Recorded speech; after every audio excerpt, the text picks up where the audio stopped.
Listen, guys, I'm excited. I'm excited for what God is about to do. Man, listen, there are so many people who may be watching online from somewhere, may be here for the first time. And if you are here for the first time, please know that you're welcome. We are excited for you. Can we clap our hands for every guest that we may have in the building and also online? And if you don't know who I am, my name is Pastor Laughman. I get the chance to pastor this beautiful space and place with my beautiful wife, Pastor Lisa, who's actually not here today. She's preaching somewhere, man. Can y'all clap your hands for the gift in Pastor Lisa? Even with that being said, you guys may be seated. Yeah, you guys may be seated.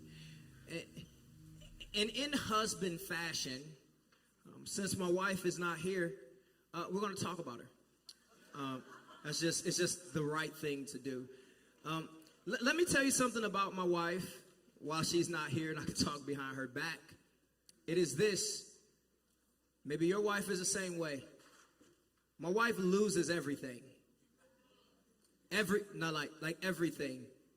Yeah, she loses. She said, not too much. Don't talk about my Pastor Lisa. Well, I'm doing it today. Let me tell you about her favorite thing to lose. Her favorite thing to lose are keys. Yep, keys. Look, some of y'all got that same itch. You see, you take on the identity of the people you follow. Yeah, that's why you lose your keys now. It's because she's a key loser. And so what happens, we never know that she lost her keys until we need her keys. So what happens, what's happened before, is we get to the car door and there's this gesture that shows that we are in a bad situation. I'm going to show you what that gesture is. My wife ain't even got pockets. She got leggings on, and she's just hitting thigh, looking for keys that aren't there. And so, because we need to move as a good husband, because I'm a good husband, I go help her look for them. So I go in there, and I turn into a lead investigator. When was the last time you saw the keys? Were you with the keys last night? Okay, I'm trying to figure it out. And so we're doing everything that we need to do. My children, they've gotten in trouble. Why? Just because they're being kids while something is lost. You don't even really got to do anything wrong. Just be a child, and you're getting yelled at. Why are you smiling so much? I'm looking for my keys. And so now we're in the house. We're looking for the keys. And my wife, I'm not going to tell you no story. Pastor Lisa, your pastor, is making me upset because she's at the house talking about, I know where they are. I know where they are. I know where they are. I know they're here. They're here. And so it gets me to the point where I say, well, where are they? And she says something that was so cold. She says, I know they're here. I just can't find them. And it got me thinking, have you ever felt that way about God? Like you knew he was here, but you just couldn't find him. Like he was here, but you, to a degree, you felt like he wasn't there for you. Like he's here enough to wake you up in the morning, but he's not there enough to keep sickness off your body. He's here enough to keep your marriage, but he's not there enough to keep you from arguing all the time. He's here enough to keep you employed, but he's not there enough to make sure that your employment is a passion that you actually want to go after every single day. Have you ever felt like you were in the middle of God being here but not being there for you, and you have to live in between this tension of God being there but you're not feeling like he is there? That this is not just something that a new believer feels. No, this is something that we all go through, that we have moments where even though we know that he exists, we all ask that same question, God, where are you? And today I just want to talk to the person who have ever been in the middle of the tension of two different things at one time. And I want to talk to you from this topic, lost and found. Yeah, lost and found. Luke chapter 15 is what we'll be using as our textual launch pad But Luke chapter 15, I would describe Luke chapter 15 as the lost chapter. The lost chapter.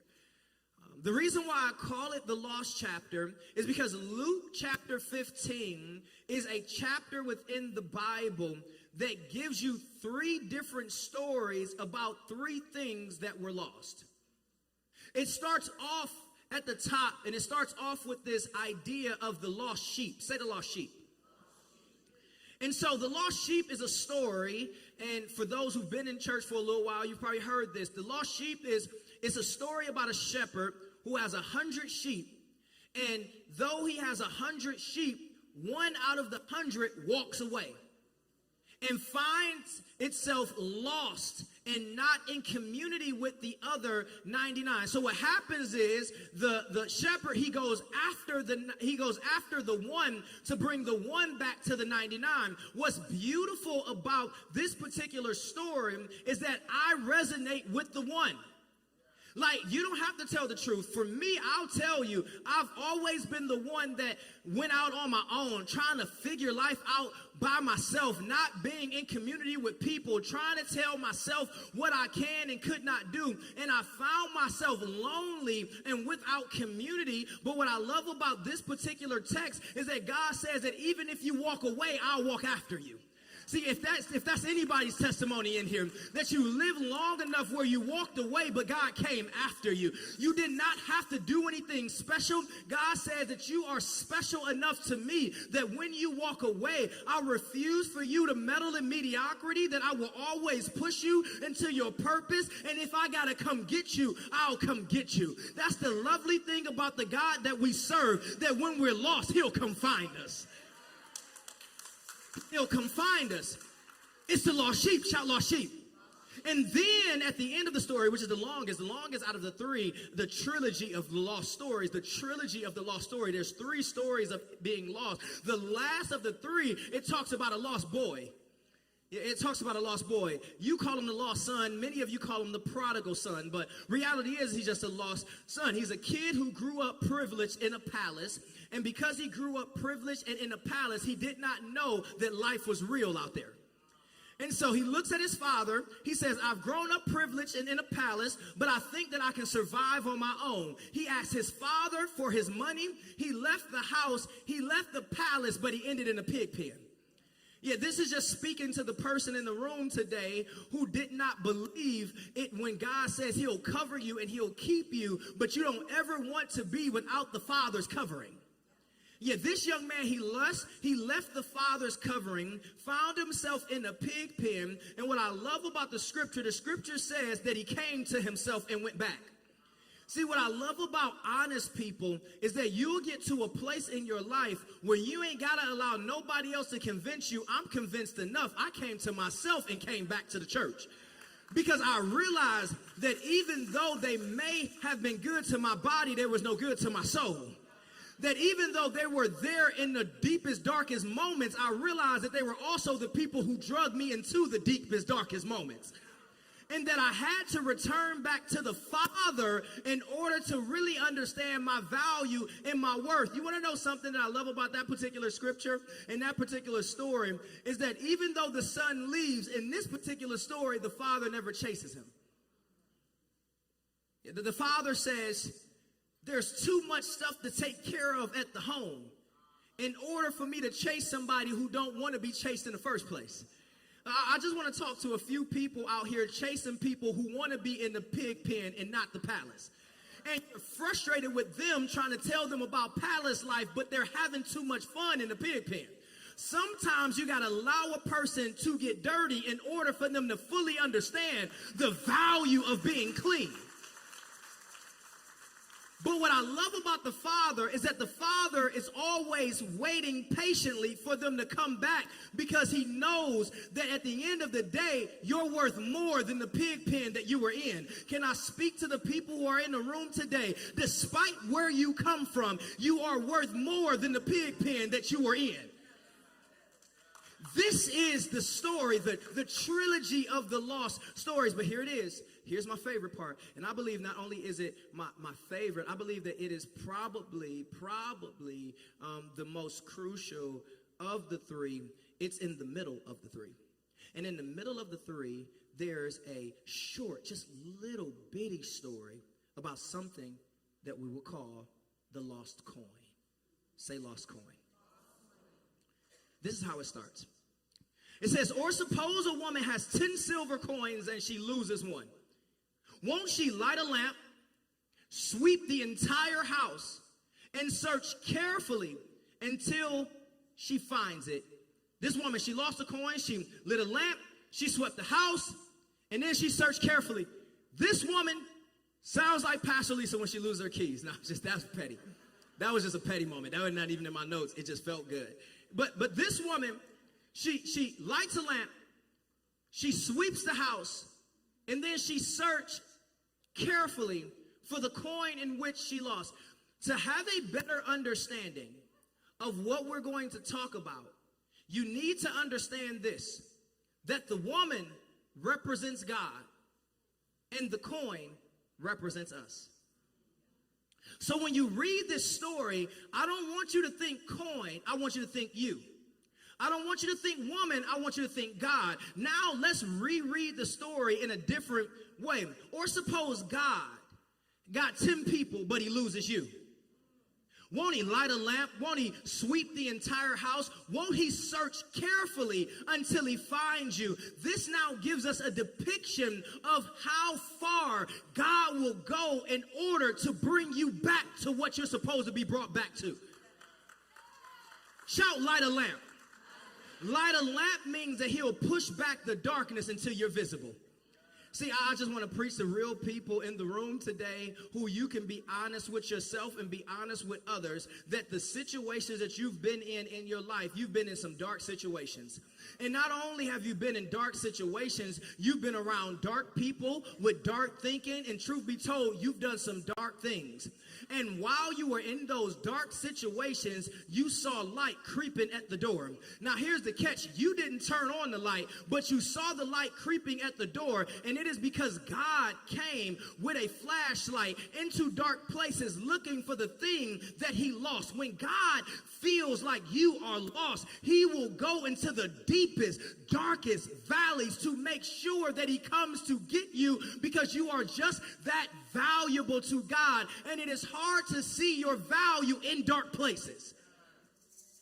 Well, what is my encouragement to the person who's watching? What is my encouragement to the people who are in the room today? That whenever you are in a situation where you feel like you are in a dark situation, fret not, because God is not only the light of your life, that he's the light of the world. And if he's the light of the world, he will light up anything that he needs to light up in order to make sure that you're visible. Shout, sweep the house. Sweep the house, it signifies something that is absolutely phenomenal for the believer. It represents something that is absolutely phenomenal for the believer. What does it represent? It represents the idea that God will sweep your environment to find you.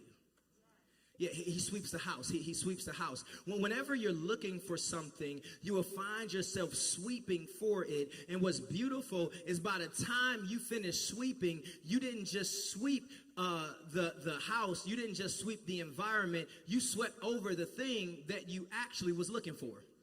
Have you ever got the broom, and when you got the broom, you were sweeping, and then you found dust and you found dirt that you ain't even know was there, and by the time you got finished sweeping, the thing that you were looking for was caught up in the broom? What does that represent? It represents the idea that when God comes looking for you, he's not just going to sweep you, he's going to sweep your situation.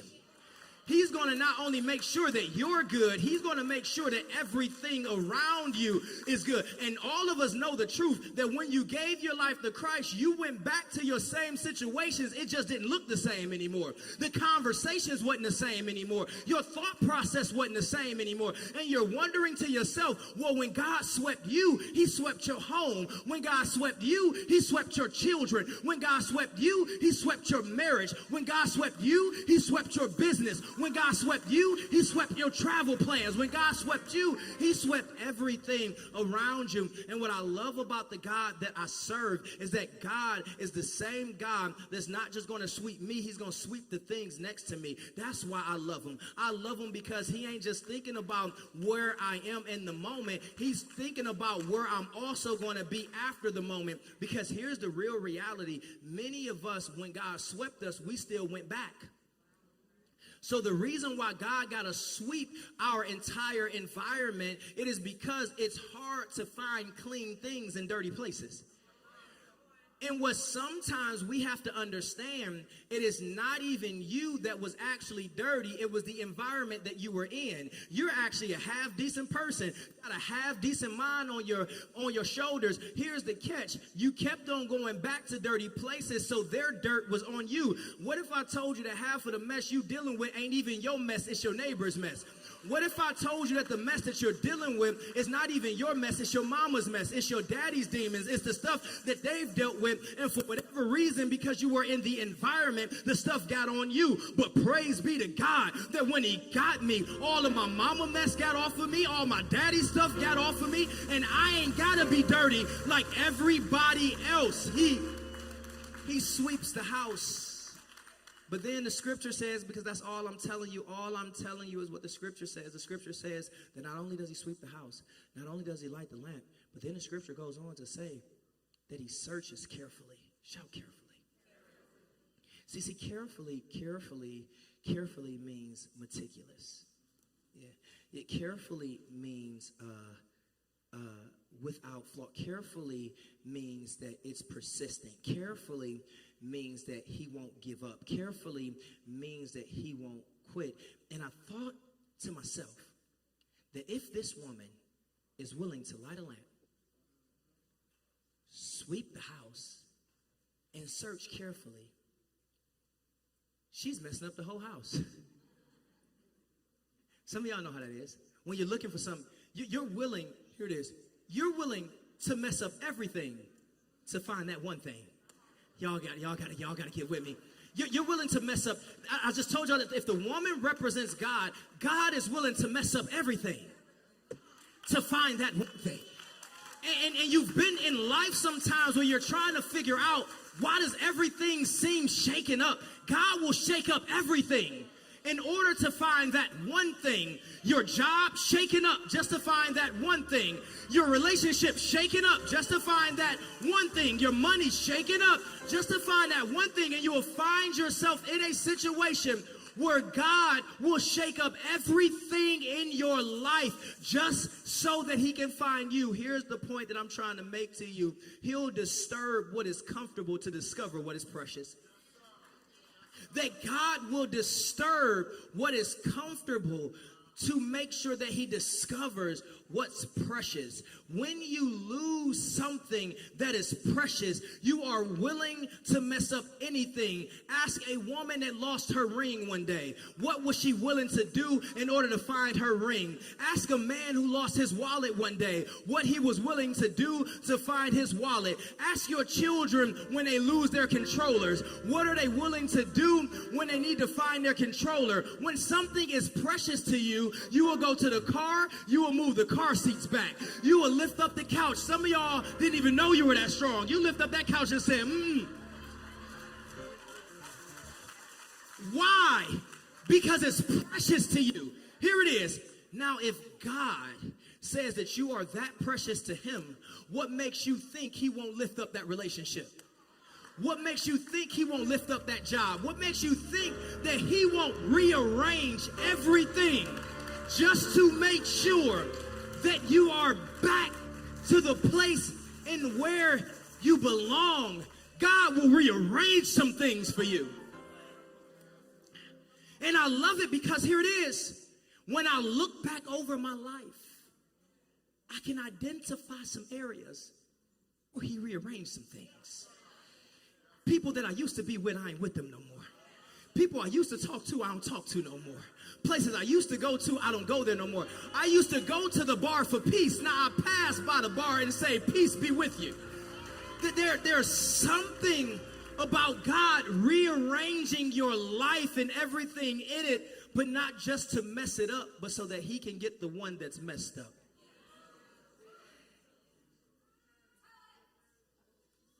He lights a lamp. He turns on the light. He sweeps the floor. She then searches meticulously until she feels like she's close to the thing. What's the thing? Shout a coin. So I think it's safe to say that if the woman is searching for the coin in the house, then she knows that the coin, this might sound crazy, is in the house, right? Right, so we can all agree to that. If she's searching for the coin in the house, then that means the coin is where? All right, cool. So long as we're on the same page. Have you ever lost something in the house but didn't look for it because you were comfortable knowing it was in the house? All right, so for all the people who are watching right now who sitting up here honestly lying, Pastor, I look for everything. Okay, that's fine. Where the back of your remote at? Right now. No, don't turn now.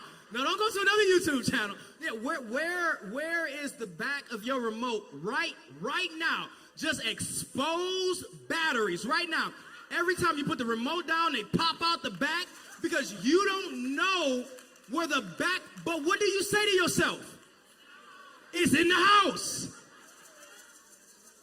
Which means I'll find it when it pops up.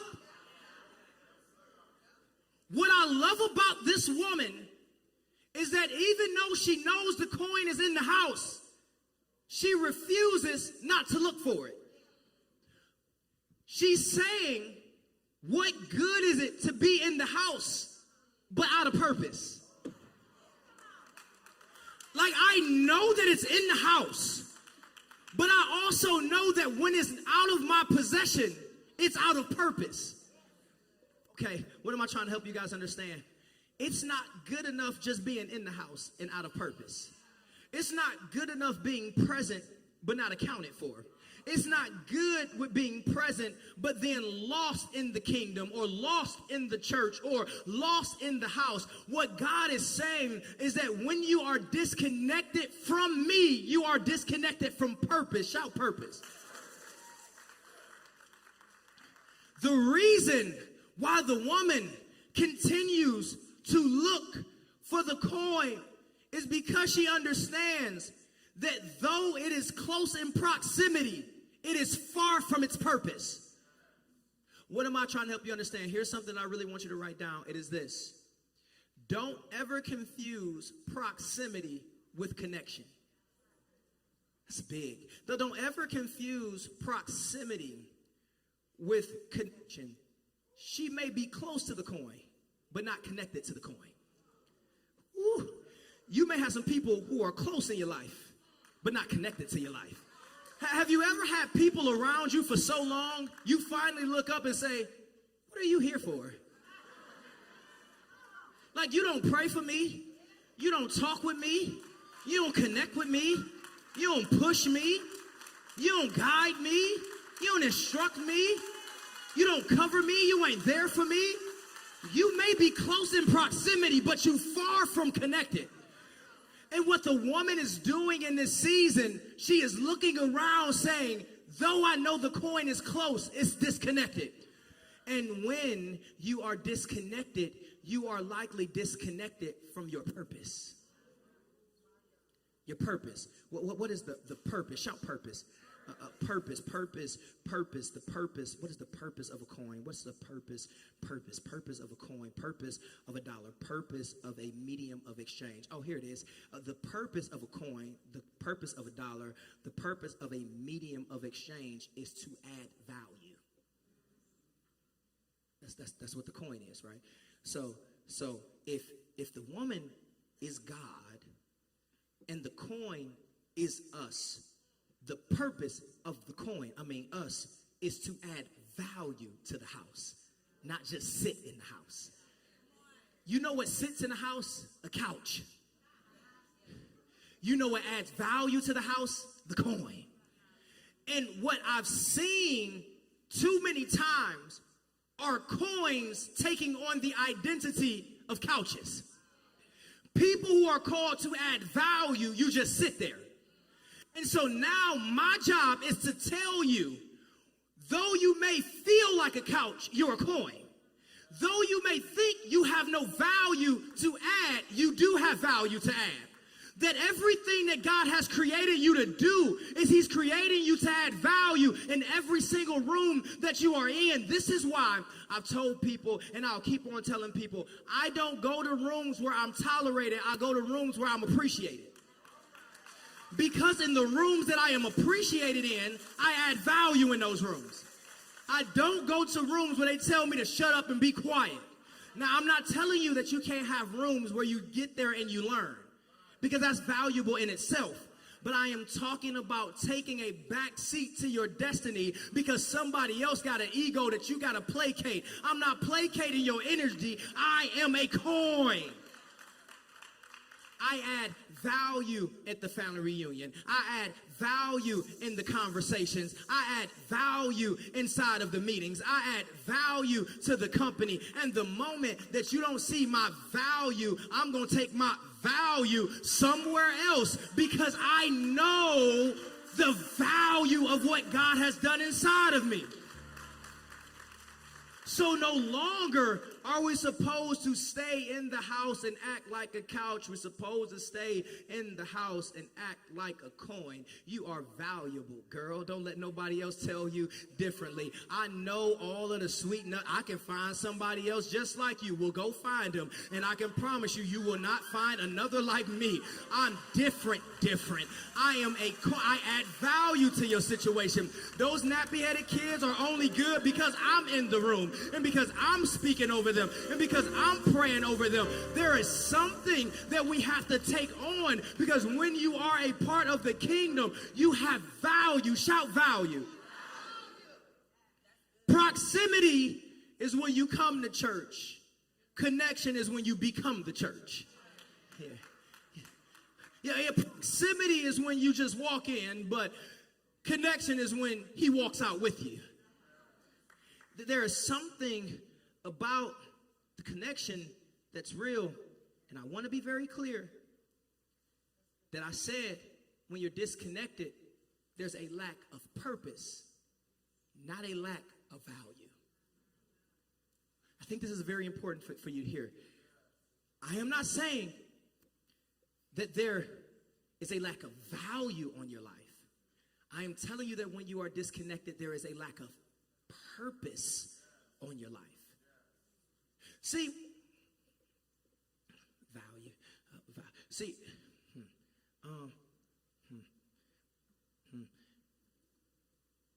put a quarter in the mud. How much is it worth? 25 cents. Put a quarter on top of diamonds. What is it worth?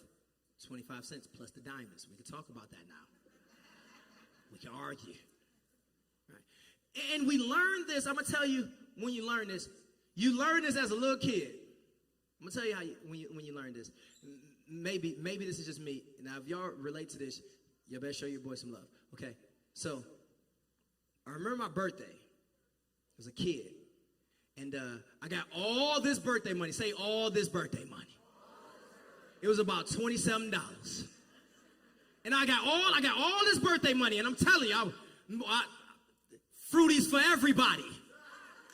I'm talking about, y'all got to understand, this is penny candy was real penny candy. And then it wasn't like 5 cents per fruity. It was a penny. I was getting 100 Fruities for $1. You know how sugar crazed I was at that time? Fruities for everybody. I'm just buying them. 25. They used to sell the pack for 25. They put 25 in a saran wrap. Y'all used to Sweet Daddy Tim's. That's the name of that. This is the place where I used to go to. Sweet Daddy Tim's. Go there. Let me get them. Let me get a 25 pack. So I did. So now what happened when I got all my birthday money? I was balling. My mother used to tell me, don't leave out the house with all that money, but I like the knot in my pocket. All ones like this. I'm in school stunting on them. Oh, you talking about that right there? That's my birthday money. So now what happened when I got my birthday money, I didn't appreciate the way they gave it to me. So, my uncle, he gave me a little balled up dollar. This person gave me a folded up dollar. Whatever. So what I did, here it is. What I did was I got the ironing board out.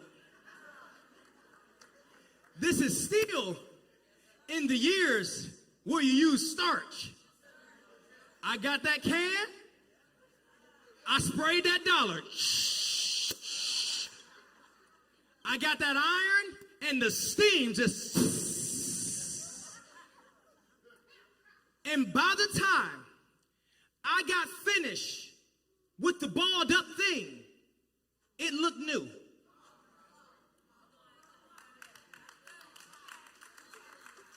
So it was in bad condition until I put a little heat and a little pressure. And after I put a little heat and a little pressure to the thing that was in a bad condition, it actually looked new once it was done. For all of our people we're talking about, I feel like it's a lot of heat and a lot of pressure in my life. That only comes when God is trying to make something that is in a bad condition be in a better condition. But here it is. When it was balled up, it had value. When it was pressed, it had value. The only thing that changed was the condition. What am I trying to preach to you today? Your worth is not determined by your condition. Your worth is determined by your value. And when God created you, he created you with value. He said, you're head, not tail. Above, not beneath. Lender, not borrower. He says that you are the righteousness of God. He says that you're blessed in the city, blessed in the field, blessed going in, and blessed coming out. That shows your value. The issue is that we confuse our value and our condition. I am here to let every person know that we've all been in bad conditions, but God has never taken away from your value. And it's our job to go out to the streets to let people know you still got value even though you're in a bad position. When your friends call you, you say, girl, you're in a bad position, you're in a bad condition, but you have value. When your friends call you, bro, you may be in a bad condition, but you still have value. That your value did not change, your condition changed. But praise be to God that he's the one that can change your condition. Woman with an issue of blood, that's her condition, but her value was that she was still a daughter. The woman at the well, her condition did not determine her value. Sometimes we can be so lost and so conditioned to think that you're in a bad position. God's like, you never lost your value. You never lost your value. That crumbled up dollar still spins well. The only thing that I really need to do in your life is give you a little heat and a little pressure. But every time I bring heat and pressure, you run away from it. Every time I try to apply pressure in your life, you run away from it. The pressure of letting go of relationships that are parasitic, you run away from it. The heat that comes with standing up for your faith and not standing up for foolishness. There's heat that comes with that, but there's a little bit of pressure. And once I get done with you, do you not know you will look better than you've ever looked before? I gotta apply pressure. Don't allow your condition to make you feel like you are not valued by God, because that would be a lie. She keeps on searching for the coin. She turns on the light. She sweeps the house. She searches. And the reason why she does all of this It's because you have to understand the value, shout value, of the coin. So here's the value of the coin. So one of these coins are worth an entire day's wage. Somebody was like, I gotta find that coin. Some of y'all will flip out right now. Go to get your check and it says 32 hours. I left. I know I got 40 hours on the dot. You will quit. Not even thinking. I quit. Wait. Now you got 0 hours, but just fight for the 8. Y'all don't quit the whole job. But why do you do that? Because you understand the value of a day's wage. So I want you to imagine you losing an entire day's worth of wages. Now y'all understand why she kept on looking the way she was looking. But then you got a person in the room who's asking a real question. And here's that real question. Pastor, she got 9 days worth of wages in her hand. Who cares about the one? God. See, thing that I love about her, God, in this situation, is that the value of the one is not contingent on the value of the 9. He's not saying, I got much more here, so I don't care about that one. He's saying that when you're lost, you don't get the chance to reach your full potential. And you don't get to understand the value that you have. That's the lovely part about the God that we serve, is that when you are not a part of the kingdom, he keeps on talking to you. And when you are a part of the kingdom and you feel far away, he'll keep on talking to you. It's because your value isn't comparative. And so then the scripture goes on to say in verse 9 that when she actually found the coin, she says, come.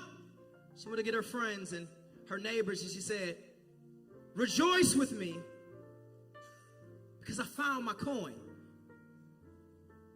She throws a party because she found her coin. It's the same feeling that God has when he found you. Come. I found my baby. They were lost. I had to sweep some places. I had to light up some places. I had to keep on searching.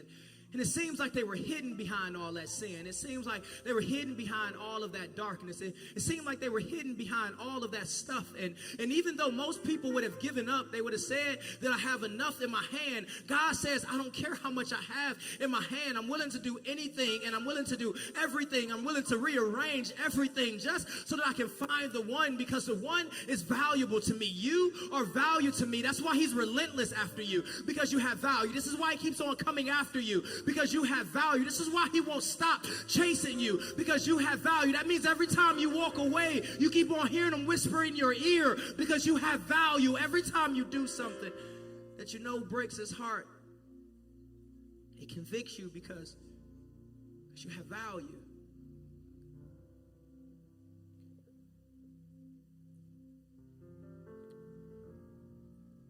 Do you know how agonizing it is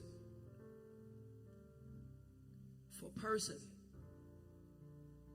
to feel like they're close to the thing, but they don't possess it? Do you know what it feels like to feel like God is there, but not really? To feel lost and found at the same time. To feel prosperous out of purpose. To be married with no connection. And you feel like you're in that tension.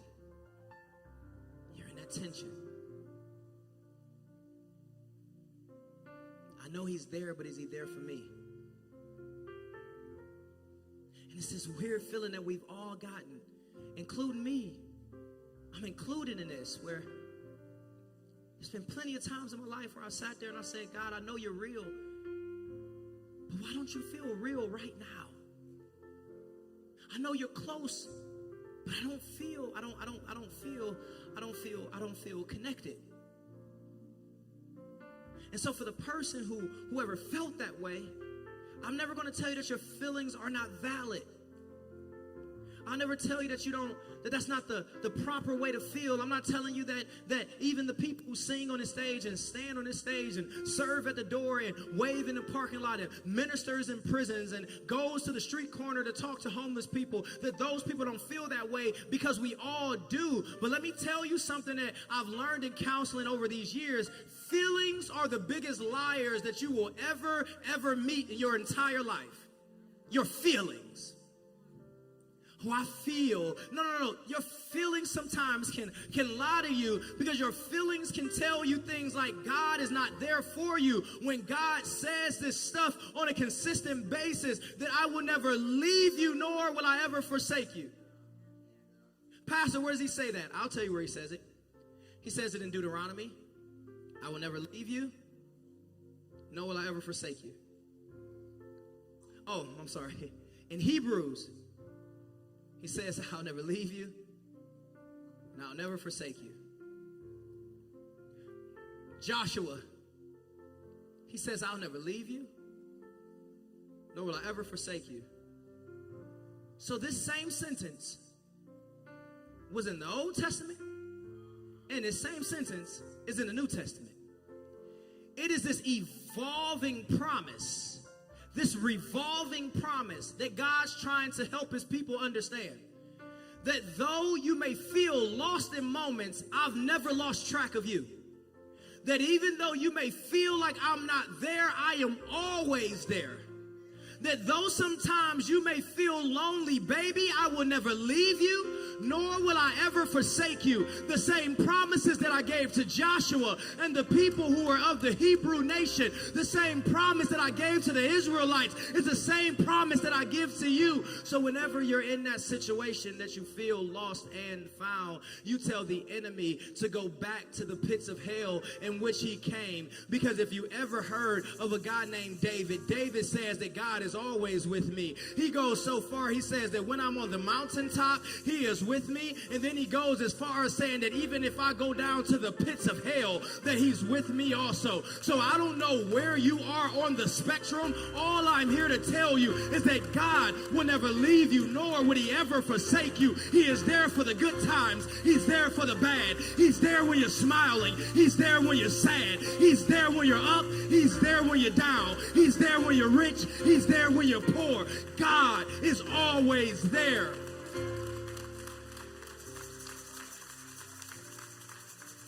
And if you are sitting in the tension of feeling lost and found, it is not due to proximity, it's due to connection.